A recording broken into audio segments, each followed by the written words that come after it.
Well, it's a long way from London's Elephant and Castle to Hollywood, and the shortest distance between 2 points is not always a straight line, as my story is going to prove.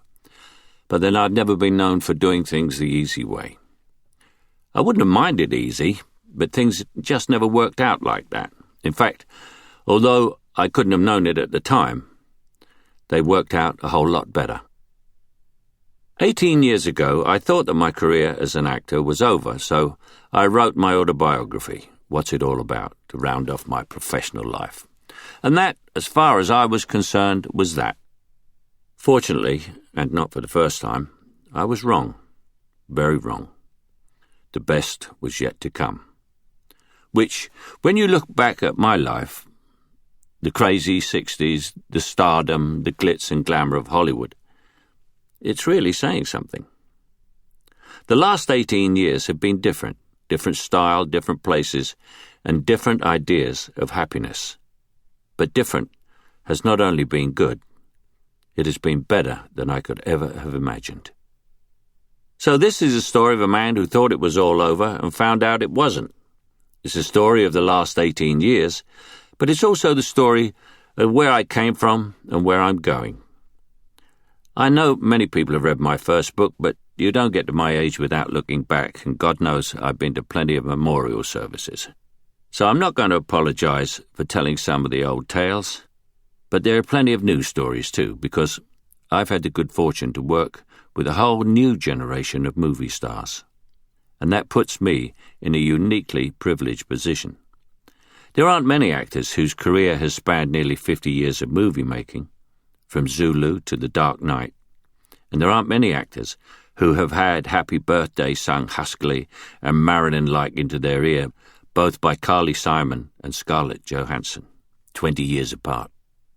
Everyone gets lucky now and then, and I've had some lucky breaks. I've been lucky too with friends and agents and supporters who have all looked out for me. But if there's one person I feel I owe for the way the last 18 years have gone, it's Jack Nicholson. In fact, if it wasn't for him, I wouldn't be reading this book to you now. I have Jack to thank for the resurrection of my movie career. I know he's not everyone's idea of a fairy godmother, but he did it for me. I'll explain how later. But it could have all been very different. This is not a serious tome by a pompous old actor. Above all, I am an entertainer, so please feel free to laugh. I want to share the joy and the fun and the good fortune I've had with friends, to tell you about things I've done and the places I've been, and about how, when I got there, it was never the way I thought it would be. In many ways, this is an innocence venture into the unknown. So I'm pleased you want to come along for the ride. To you and me, bon voyage. When I finished my first autobiography, 1992 seemed to be like a good place to stop. I had a great film career, a worldwide bestseller, some restaurants, a beautiful house, and most importantly of all, a loving family. Christmas, the New Year's Eve 1991, I'd spent in Aspen, Colorado, as guests of Marvin and Barbara Davis, the Texan oil billionaires and socialites. We stayed at the Little Nell Inn, which Marvin happened to own, and we were surrounded by friends, including Lenny and Wendy Goldberg, Sean Connery and his wife Micheline, and Sydney and Joanna Poitier. It was a fabulous group to spend a holiday with. I don't ski, but I have really worked hard at developing my après-ski skills, and that is what Aspen is all about.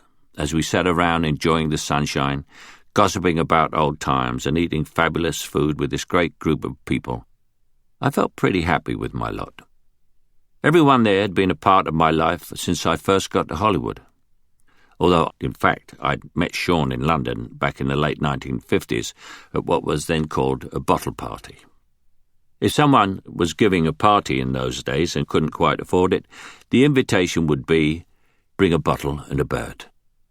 I was broke, so that I couldn't afford to bring a bottle, so I brought 2 birds, and they were very beautiful girls. I walked into this party, and there was Sean, who seemed enormous compared with the rest of us weedy-type actors, and he saw me with those 2 girls, and I became his instant new best friend. That period back in the 1950s was a tough time for me, perhaps the toughest I've ever known. and I was living hand to mouth through much of it, owing small sums of money to people all over London and often having to cross the road to avoid creditors. Of course, what I couldn't have foreseen was that years later, Shirley MacLaine would choose me to play opposite her in Gambit and give me a welcome to LA party and inward walk Sidney Poitier. And that Sidney would become my instant new best friend. Aspen with old friends was followed by a period back in Hollywood. I felt on top of the world. Things could only get better. I was completely oblivious to the downturn in store for me. My wife Shakira and I had bought a small house with a fantastic view, not on a Beverly Hill, but in the more modest district of Truesdale.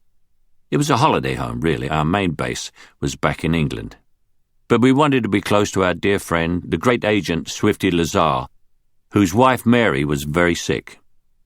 Apart from Mary's illness, there was no sign of impending doom. Nothing seemed to have changed. Our old friends were all in town. As with our New Year's at Aspen, the dinner we had one night at Chasen's restaurant in Hollywood with Frank and Barbara Sinatra, Greg and Veronique Peck, George and Jolene Schlatter, seemed to reflect all that was good in our lives. It was a great Hollywood evening, full of in-jokes, including a prime one from George that seemed to sum up perfectly the relationship between actors and their agent.